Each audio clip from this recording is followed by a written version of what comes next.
Today it's actually my absolute pleasure to welcome Dr. Omar Alfajjawi.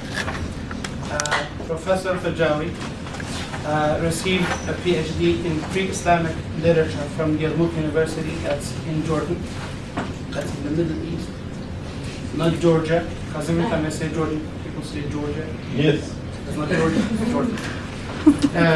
He received PhD in pre-Islamic literature, and he worked in several universities in the Arab world, 3-4 universities in Jordan.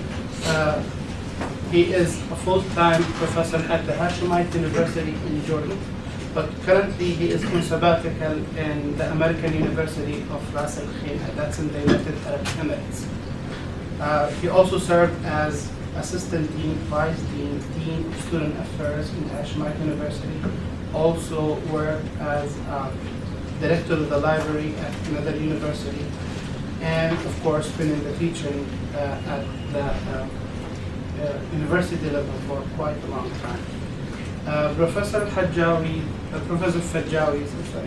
research focuses on readings and criticism of pre-Islamic heritage, prose and poetry, and also on the cultural dialogue that is affiliated or kind of influenced by this culture. His lecture today, his talk today is going to be on the culture of integrated knowledge, and he takes examples in the case of Arab-Islamic heritage. So integrated knowledge is pretty much shaped, or has shaped, the training and writings of so many early Islamic, Umayyad, Abbasid, and Andalusi Arab and Muslim scholars. The idea is that they were not only trained in one field, like in math or physics or literature. They had to cover a broad variety of sciences, and they wrote in several things. So this is what we call the culture of integrated knowledge. Today, Professor Alfajjawi is going to talk to us about this. So it's, again, absolute honor. Please join me in welcoming Professor Alfajjawi.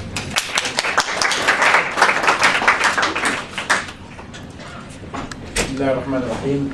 By the name of Allah, most gracious, most merciful, I would like to thank my distinguished colleague, my distinguished brother, Dr. Muhammad al-Masri. I still remember when we were in Hashemite University before around 5 years, and really I have so privileged when he invited me to deliver a presentation and lecture and to see all of you, and it's so honor for me to see all of you another time. And I would like to thank this moment Genevieve.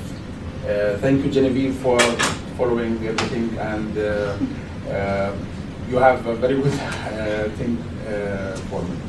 Let me start my lecture by this story, this short story. When I was a student like you, and I'm still young, this is 28 years ago in Jordan University. I have studied, and I have taken this idea from my professor. His name is Nasrat Abdurrahman, may Allah please him. He told us about a line or about verse from pre-Islamic poetry. This verse comes from Imru al-Qais. Imru al-Qais is a high level, or is the most important poem in pre-Islamic era. And I will tell you this in Arabic, maybe because I know that a lot of you are learning Arabic language and literature. This verse says, كأن قلوب الطير رطبا ويابسا لدى وكرها العناب والحشف البالي. I try to translate because it's so difficult and hard to be translated. But the theme of this verse says that the hawk the prey hawk, eats prey and leaves the hearts. Professor Nasrat Abdurrahman told us that this is, maybe you can take it as a phenomenon. We need to understand why the hawk eats the prey without the heart. We need to understand and to explain this phenomenon. In that time, I took the initiative and visited a biological department, department in School of Sciences, and I asked the specialist in that time, I think her name is Alia Boran. Alia Boran now, she is the Jordanian ambassador in Washington. And she told me, please give me time to make search because it's a good phenomenon and it exhort me to understand and to make explanation for this. I came after 3 days and she told me, I have no answer about the hawk and about this phenomenon. Till now, I have no answer, I have no response why the hawk eats the prey without hearts. Let me take this as a prelude to tell you about the cultural of or the culture of integrated knowledge in Arabic and Islamic heritage, because really, lamentably, I want to tell you in this time we have many scholars. Those scholars are closing the doors. They don't want to open the door for another specialization. They are excluding themselves to speak in their specialization just. I think, in my opinion, we have to be open-minded, and we have to take benefits and to open the doors, to open the windows, to take benefits and to understand many specialization and to make mixing between their specializations and our specializations.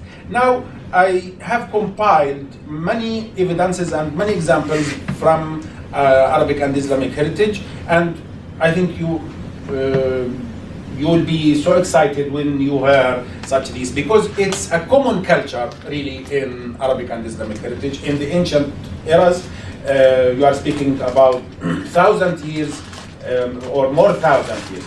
The first one is Abu Ja'far Muhammad bin Jarir al-Tabari. Now I will improvise my speaking, and sometimes, because I need to be precise, sometimes just to read some text.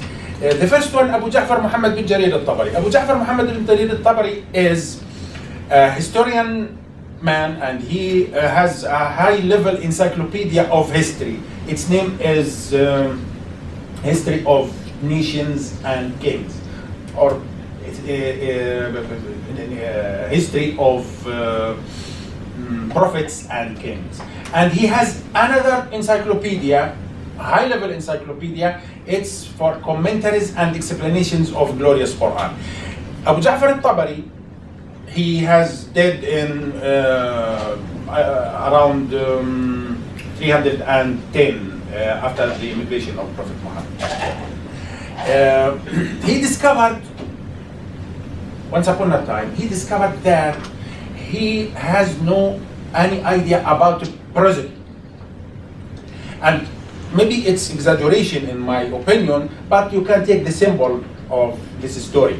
If you check this, the biography of Abu Ja'far al-Tabari, he says that when I discovered that I have no idea about prosody, I get the initiative to understand everything about prosody in one night.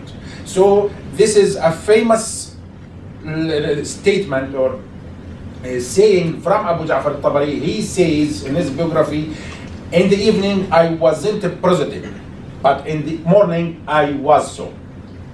You know, maybe it's as I told you, it's exaggeration, but you can take it. In this regard, or another example is Ibn Ahmad bin Hanbal. Ahmad bin Hanbal, you know, I don't know if you have heard about Ahmad bin Hanbal, but he is a high-level scholar of Islamic affairs or Islamic culture, and he has a high-level doctrine. Of course, we agree sometimes, we disagree, but he is jurist in Islamic affairs, and he was seen, even he is a scholar, he was seen with ink and stationery and parchment and a lot of papers, something like this. And he was asked, "You are Ahmad ibn Hanbal. What are you doing? What are you working by ink? You have to teach. You have to teach. You are going to learn." He said, he replied, "From the ink up to the graveyard." You know, from the ink to the graveyard. I mean, he is still learning without looking that I am a scholar, without looking that I am a jurist and I am high level and I have high level doctrine. Ibn Qutayba al-Dinawari. Ibn Qutayba al-Dinawari has many books in many fields. He has explained the strange vocabularies of Holy Quran, the strange vocabularies of the sayings of Prophet Muhammad, peace be upon him, and maybe he has another encyclopedia for good news about Arabs and about the Persians. Really, he is a high-level scholar. He said that, let me now, because it's too important to know this text. He said that it's inevitable to know the shapes, even you are a scholar, even you are learning writing, you are learning language, you have to know that.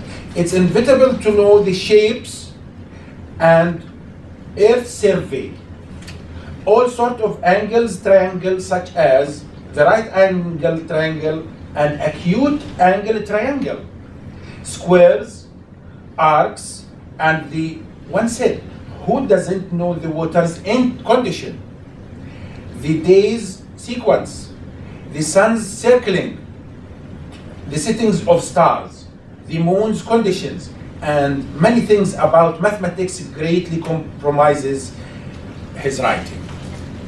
He said in another book, in the same book, he said it's inevitable to know the jurisprudence and its resources from the Prophet Muhammad's sayings, like, this is a good saying in Arabic language, means البينة على من ادعى واليمين على من أنكر. And this is my translation. It's good. I wonder that you can catch my meaning. You can. I will approximate my meaning. The evidence is on whom he claimed, and the oath is on whom he denied. I hope that you can understand. A scholar must learn the history and the biographies of the other people and memorize the main ideas, sayings, in order to include it in his own writing and conversation. And the top of all of these is the brain and its deposition. So, by both of them, small becomes large. By both of them, small becomes large. But without, the large becomes small. After that, the writer disciplines himself within his language and thus frees himself from backbiting and lying. Now, I have another example. Another example comes from Abu Mansur al-Jawaliqi. Abu Mansur al-Jawaliqi is a scholar of grammar, Arabic grammar and morphology sometimes, and we call it Arabization. And he has a high-level book, and this book is published and investigated, and it's available now in the library, about Arabizations from some vocabularies or many vocabularies from some language, Persian, Habasha, and to become Arabized by Arabic language and something like this. Abu Mansur al-Jawaliqi was a scholar, and this narration comes from his son. His son says that I have attended the circle or the lessons or the lectures of my father. When once upon a time, on the like this day, on the general pray after on Friday, he has a lecture with the student, and 3 men or 4 men came. They want to understand what's the meaning of these 2 verses or 2 poems.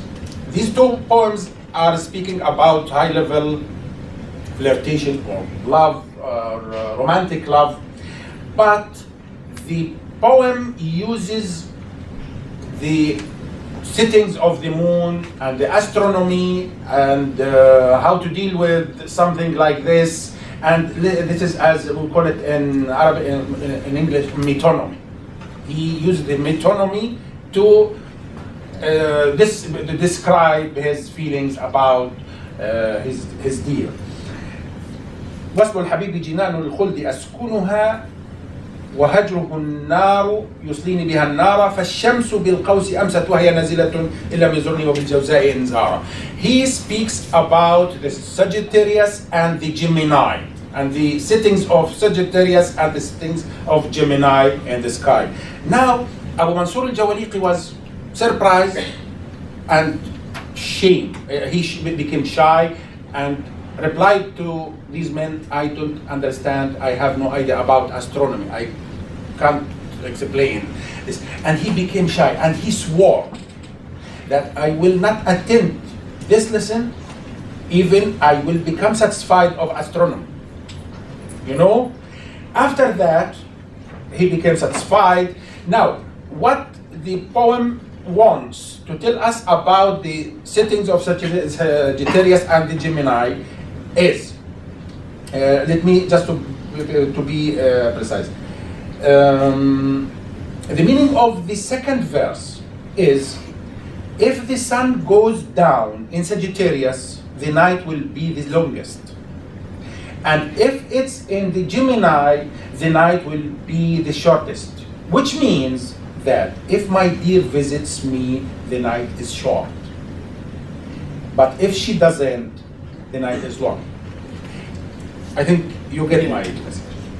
Now, we have another, maybe it's a good, like a theory or a small theory from Ibn al-Athir. Ibn al-Athir has many books about criticism, about rhetoric, about how to deal with the prose, how to deal with poem and the Arabic literature, and he says, if Allah creates one to become a writer, he must know these 8 sorts. First, having good knowledge in the Arabic language and its branches, morphology, literature, prosody, grammar, and etc.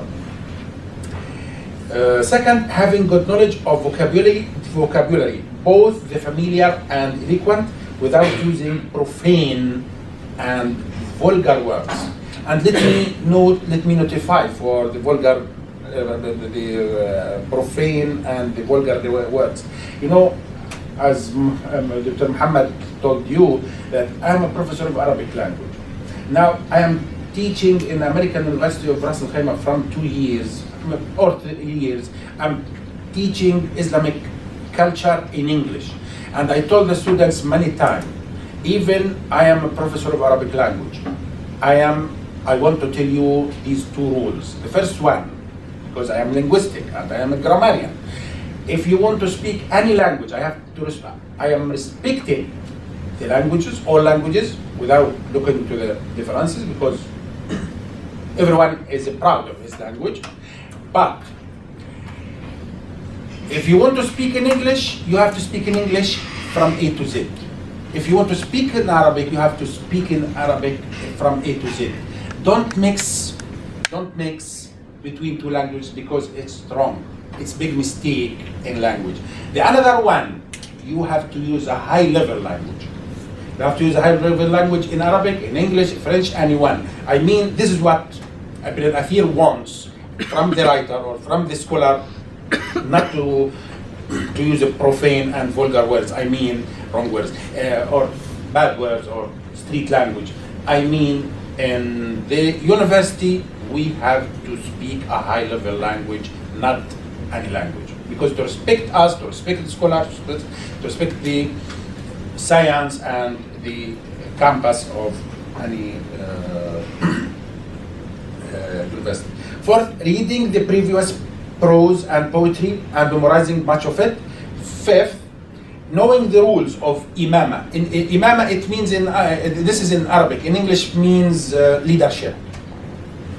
This is maybe the best translation. And imara, princehood. And judgment, I mean, and the hisba, it means inspection. And the sixth one is memorizing the Holy Quran to use its verses in his speech. Seventh, memorizing whatever he needs to know about Prophet Muhammad biography, peace be upon him. Eighth, knowing prosody to understand and create poetry. Now, Al-Jahid says, in this regard, that good composition is the result of knowledge. If you have a high level knowledge, you can compose and you can speak, you have many evidences, you have many illustrations, you have many vocabularies. Without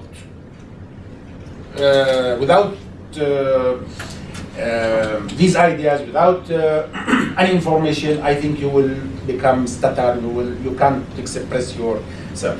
So, Ibn al-Athir another time says in this regard, scholars are invited to mix themselves in the people, to understand many things, because knowledge is not excluded from one individual or one class. Scholars must also know about look please, this is a good, I know that it's exaggeration, but it's I think it's acceptable. Scholars are invited to know even the woman's mourning practices and the songs of wedding celebration, and what the grocer says to market his goods. To reach the end, the scholar must walk in every road to learn new things. Now, I will give you this good example from Al-Fakhr al-Razi. Al-Fakhr al-Razi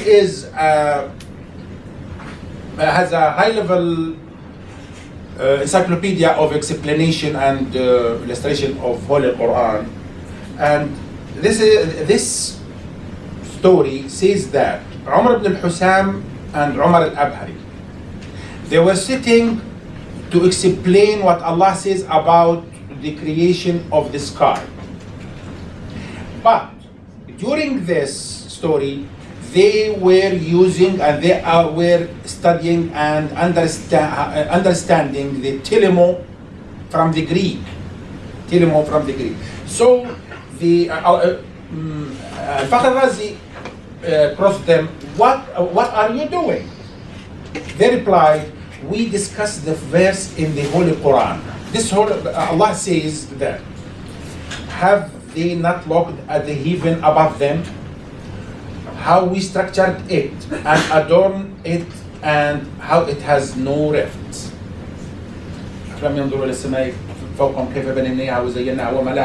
Min furuj, without creeks, you know. So we are now attempt to understand how heaven has been built by using mathematics from Greek, from Telem. Fakhr al-Razi commented, Umar al-Abhari is honest because anyone desires to know about Allah's creations will be satisfied and understand Allah's majesty and greatness. So I have a told story in this regard, but I will finalize in this wisdom. This wisdom comes from Abdullah ibn al-Mu'taz. Ibn al-Mu'taz says about, he is narrating from Buzr Jam'a. if you have, I think you have known about Badr al-Jamhar. Badr al-Jamhar is the one of the famous kings from Persia before Islamic era. Badr al-Jamhar said, and I think it's so exaggerated, but it's so important. Badr al-Jamhar is speaking to the audience. I have taken benefits from everything.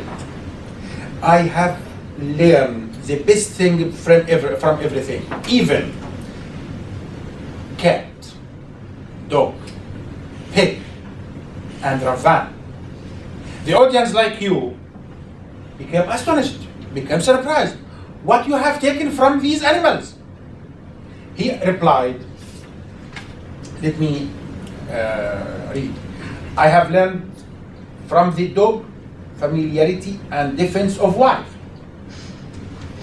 From the ravan, hard caution.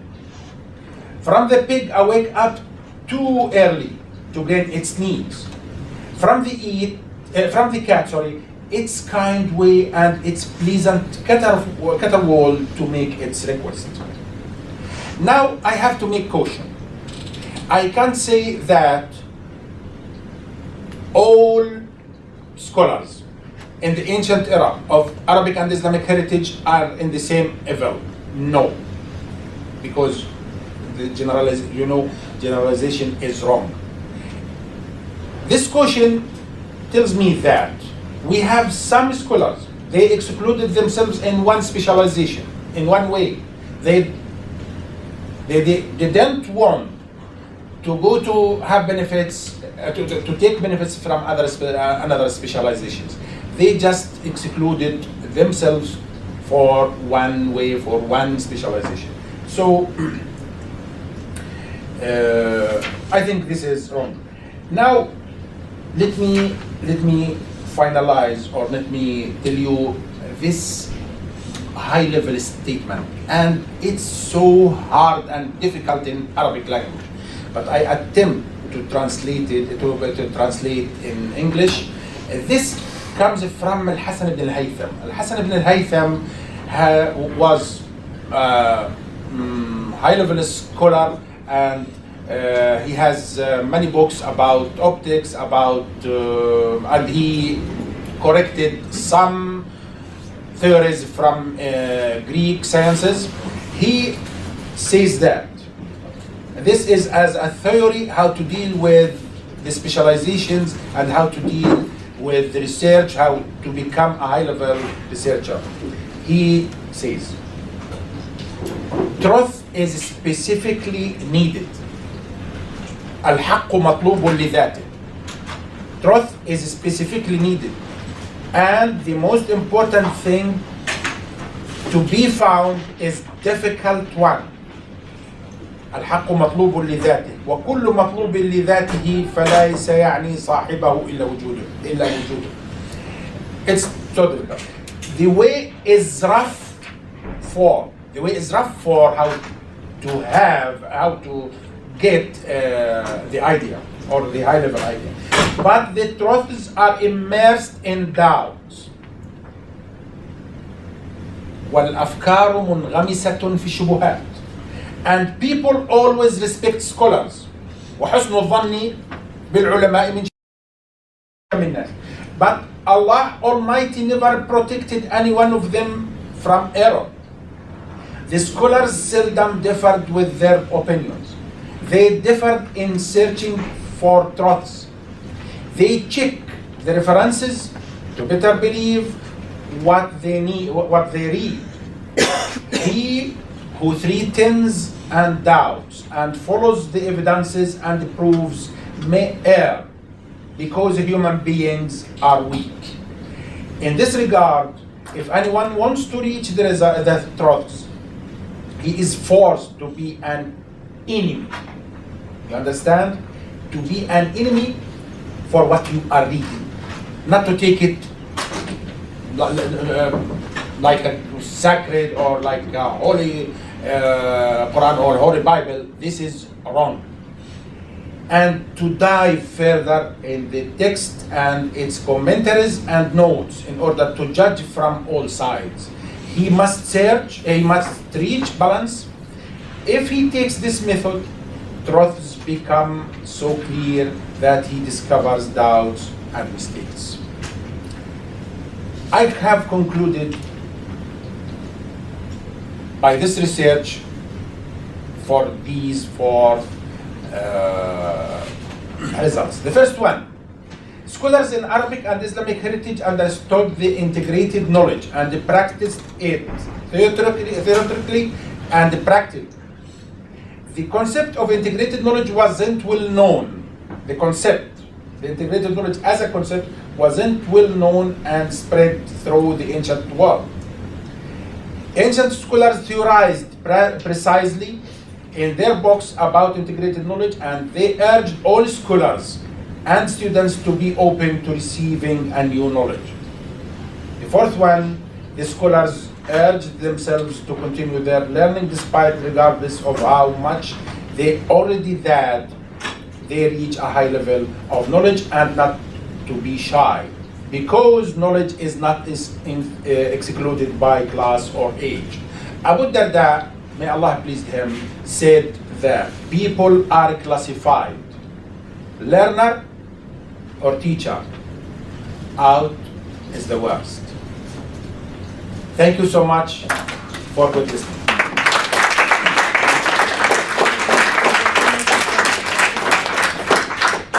Thank you very much, Dr. Omar. This is excellent timing, because we were thinking about, 12:30 is about time to finish and maybe go to discussion and questions, comments, if you have anything. In Arabic we say that, I will translate, my lecture will be enhanced and expanded by your comments, by your additions and your questions. I was wondering if you have anything to add about the environment in which these scholars were working, because whenever we read like religious texts, or we read older texts, you have to look at if they were in the United period or when they were written and what the environment was for scholars that wrote them. So I was wondering if when you looked at scholars that work in a ton of disciplines like Yaqdam or someone like that, do you think the political environment at the time had an effect on how limited or not limited the scholars were? It's a very good question. Thank you. Thank you. Okay. I want to tell you that in that time, really, the freedom is the best. And they use the whole or the high level of freedom to express themselves. If you check our heritage, you will see sometimes, I want to tell you this example. This example comes from Suyuti. Suyuti was born, dead in the 10th century after the migration of Prophet Muhammad. Suyuti has a lot of encyclopedias in many fields of the science. Sorry to tell you that he has sometimes sometimes we say that it's shame to read it, but he has a good freedom in that time because the environment was so open to express yourselves, to express what you want to say, because there is no limits, there is no restrictions, there is no shame if you are speaking in science. I mean, they are emancipated. They were emancipated, and they were emancipating themselves from fears, from sacred, from bad and mistakes. They told us about many things. I mean, when you see this scholar is speaking about the glorious Quran in this encyclopedia, you will see another in the same time. Another encyclopedia or another book speaks about maybe you guess that it's shame or it's wrong, or he has encyclopedia or a book about jokes, about foolish jokes from by foolish. You know, I mean, they are open-minded. They were open-minded, and the environment in that time invites them to speak and to deliver opinions without, as I told you, without any restrictions. Thank you so much for what I mean. Maybe the policy and you, but let me notify for the you mentioned Umayyad about the authoring or the starting of public writing, not publishing. We call it in what the meaning of to make it documentation. Thank you. Documentation. It starts from the beginning of, or from the beginning of Abbasid era. You know, they start themselves to document and to write books, and we have many documents and manuscripts about and parchments about all fields of science, and it's spread and common all over the world. Thank you. Other questions?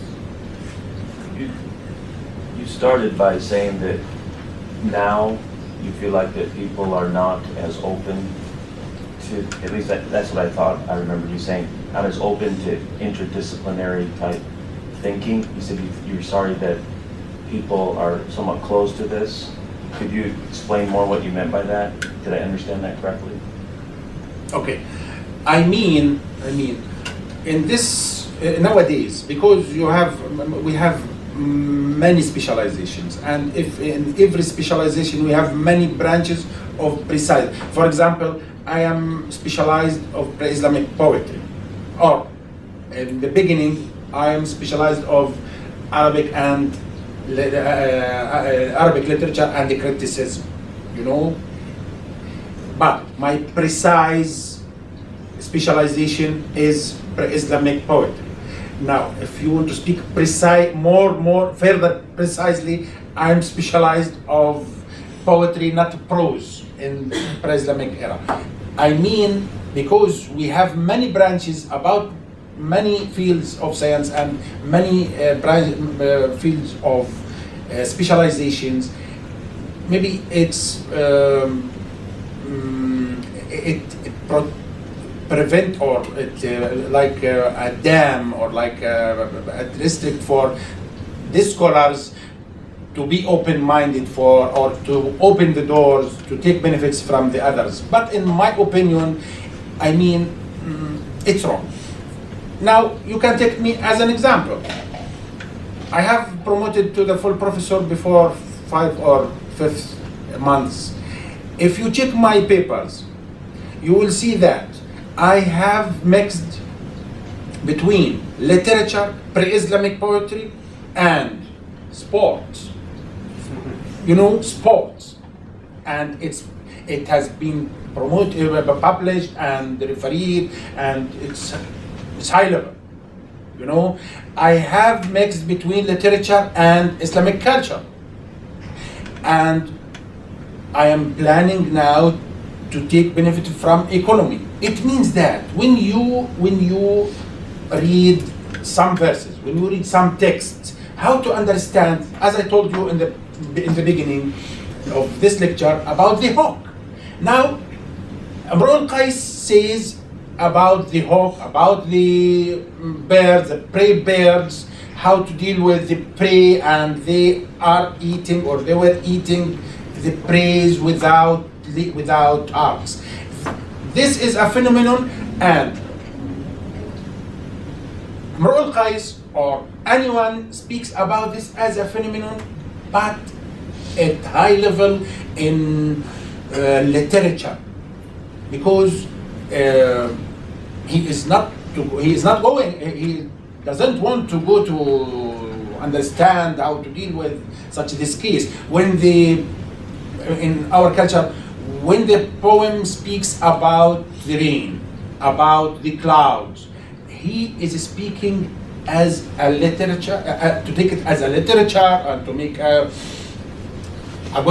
good description about such this case.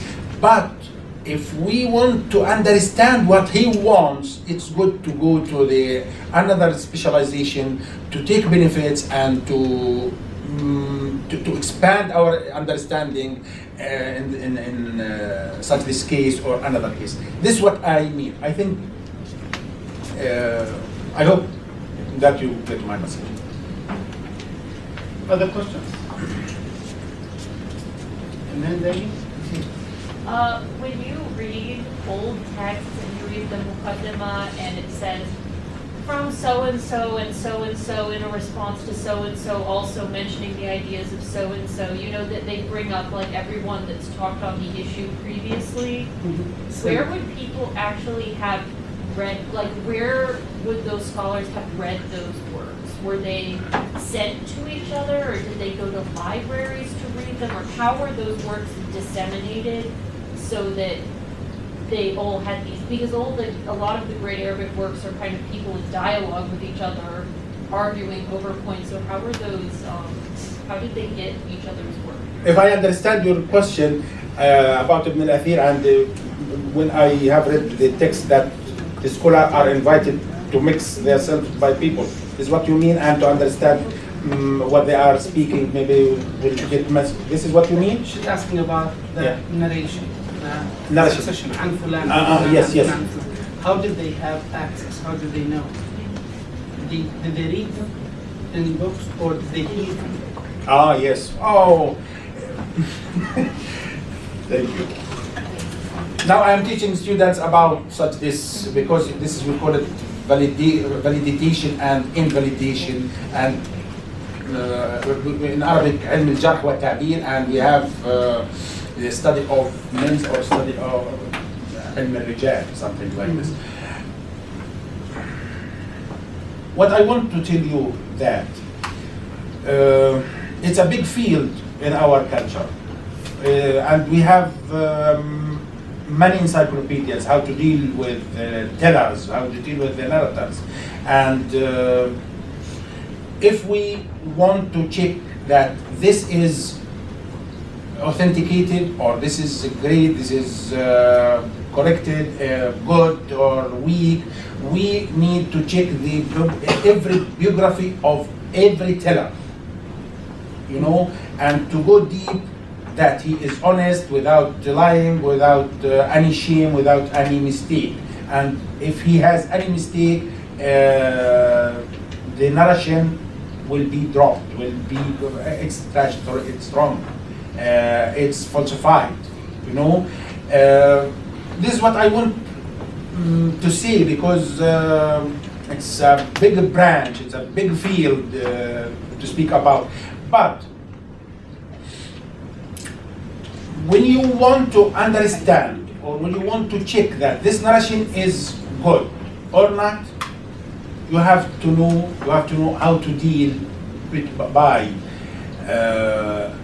the chain or the serial of these tellers and the text. The text is going good. The text is the text has exaggerated or without exaggeration. Especially when you are reading the sayings of Prophet Muhammad. Really, it's so important to check the biographies and the circumstances of the tellers.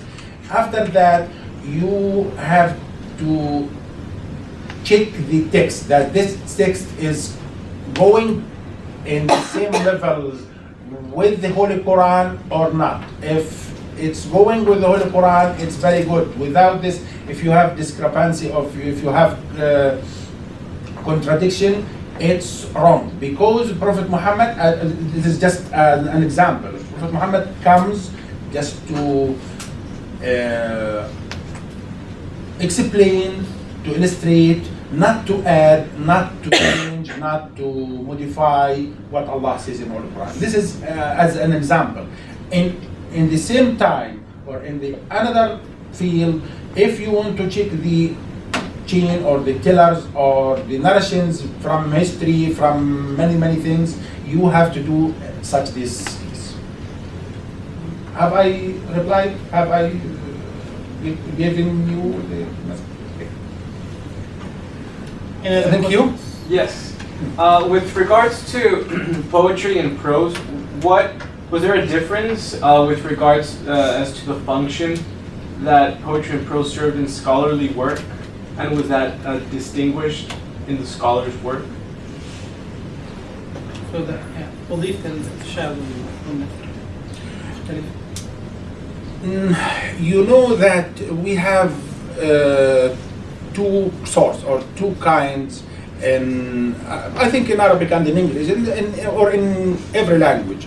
In literature is divided in two parts, prose and poetry. But you know that we have rules, and we have the restricted rules how to deal with prose, and if someone is a poem, he has to follow and to adhere these rules, because these rules you can't cross anyone, especially I'm speaking now about Arabic language, we call it al-arud, prosody. If you want to start to write verses or to write poetry, you have to adhere these rules, and if you cross, this is a big mistake. Now, the first one that you have high level grammar and morphology and many things. But about the prose, I think the horizon is expanded and is open for you to express yourself without restrictions, just to know the rules of grammar and the morphology. To understand that you can speak whatever you want, but we need a high-level prose. We need. This is what I mean. And you know, we have essays, we have many sorts of prose in any literature, like in English, Shakespeare, like Chaucer, something like this. You know, plays many things. Get? But was the poetry used also for like scientific studies, or? No. Yes, it's a good question.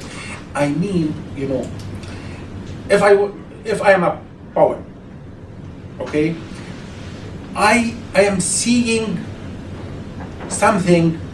I think you don't see it, because I go deep to understand this phenomenon, or this issue, okay, and to familiar between this issue and another issue. This is I think this is the function, or this is the what the poet wants to do. So if the poem wants to become a high-level poem, he has to speak furtherly about what the people cannot say.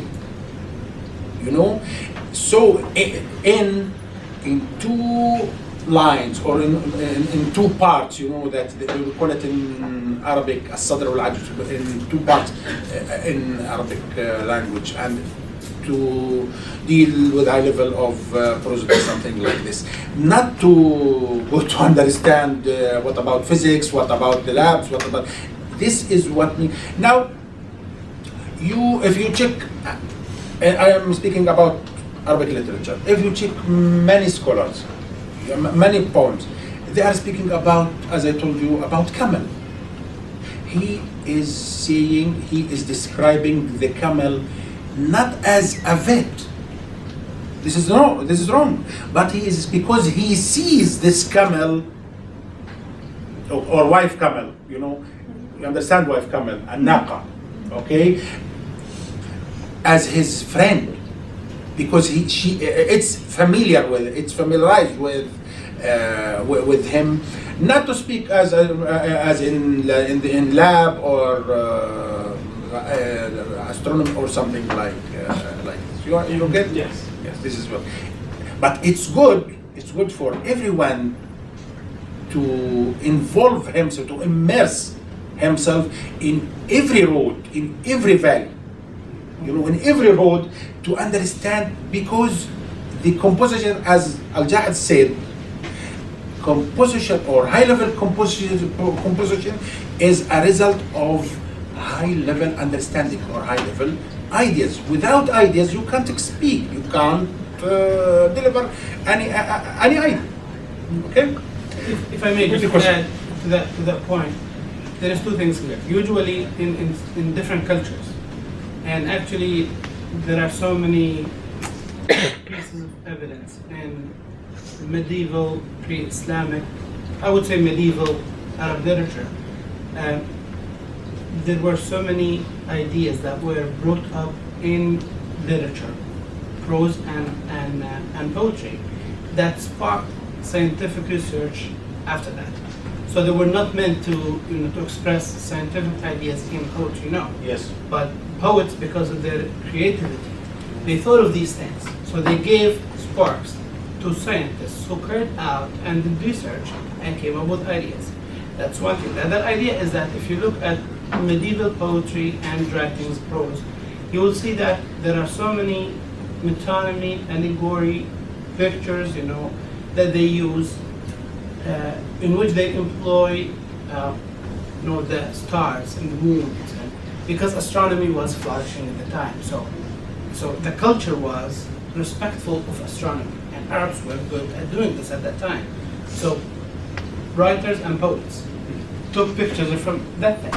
Okay. In pre-Islamic literature, you will see that they took so many pictures from desert animals, and also from desert night, the moon, the sky, the clarity, and also the things that are not there that they wish to have, like good weather, and also moderate weather, and water, okay, and green.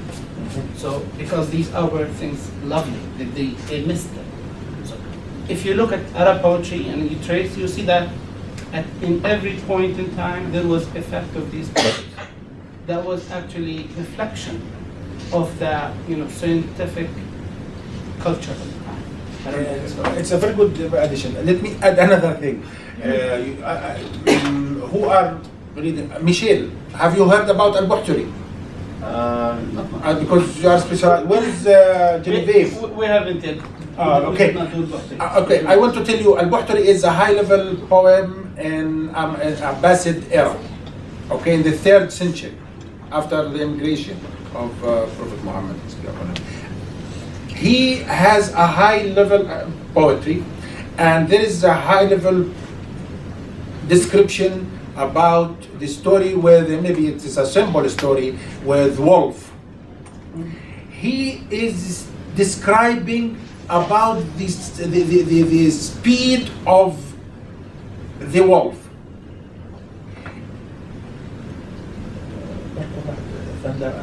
Yeah, storm and thunder, lightning, thunder and lightning. He likened the speed of the wolf like as a thunder and the shine, but he speaks first about shine and then Lightning, then thunder. then thunder. Now we can't say that Al-Buhturi is a scholar of physics, because in that time he doesn't know who becomes first, thunder or shine or thunder, or storm, But he, in that time, he discovers that the first is shining, then the second one is. Now, the physics in this time it's good for as a critical man. It's good to go to the physical man or physical specialist to take the benefit and to understand how to deal with such this case. You understand? Yes, thank you. Any other questions? Any other ideas? Clever question, thank you. Thank you so much. Okay, well, thank you very much.